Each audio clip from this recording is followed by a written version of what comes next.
Motherfucking champ. The motherfucking champ. The motherfucking queen bee.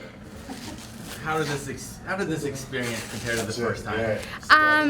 Look, it wasn't as much fun. It wasn't like the first fight because, you know, Alma came and like stood in the center with me, and that's what I really enjoyed about that fight. So this one was more frustrating, I guess. But I showed good patience and stuck to my game plan. Didn't get frustrated like I probably would have, you know, a year ago. So that's a big, you know, obstacle that I've managed to climb over, you know, because me a year ago probably would have got frustrated and just chased after her and got caught.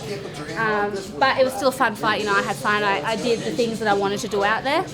But yeah, not as fun as my Alma Garcia fight. Were you consciously going, all right, Bec, let's fight smart? Yeah, look, yeah, I had that, you know, that inner voice in my brain, like, okay, don't get frustrated. And I think it's just a real belief in my skills and my, you know, I have that confidence where I don't have to force the fight. I know that I've got the skill set to sit back, wait, and be patient. And it's just having that absolute belief in yourself and not losing your cool in there. What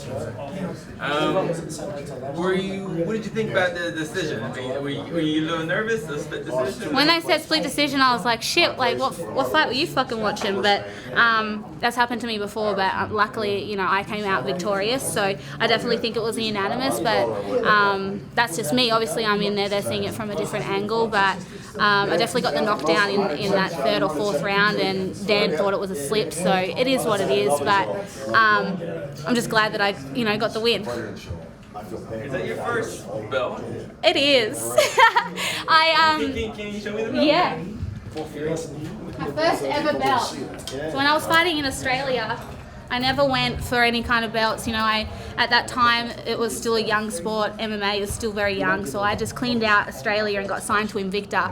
And my first fight was against Carla Esparza for the belt that I never won. So that was my only other chance at a belt. So this is my first actual hard-earned motherfucking belt. So what are you gonna do with this? Where does that go, champ? You know, I think my kids have already claimed it. That's why I just said, you guys can have it, because I knew they'd already be asking for it.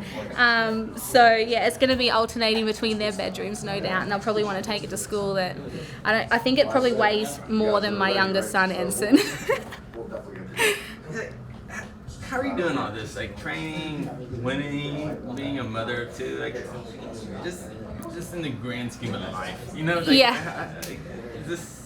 Is this the life you saw when you were younger? I don't know. Not at all. You know, I always thought I'd be a mum. I never thought I could, you know, fight professionally and, you know, feed my kids with that. So this is just amazing, and it still hasn't sunk in that this is what I do. So, you know, it's not easy. It's honestly, it's hard. But I have two amazing kids that they just make it so much easier because they're so easygoing. So, you know, this is my life, and they're a part of that shit, and I think they're proud. I think they're proud of their mum. And how are the money makers?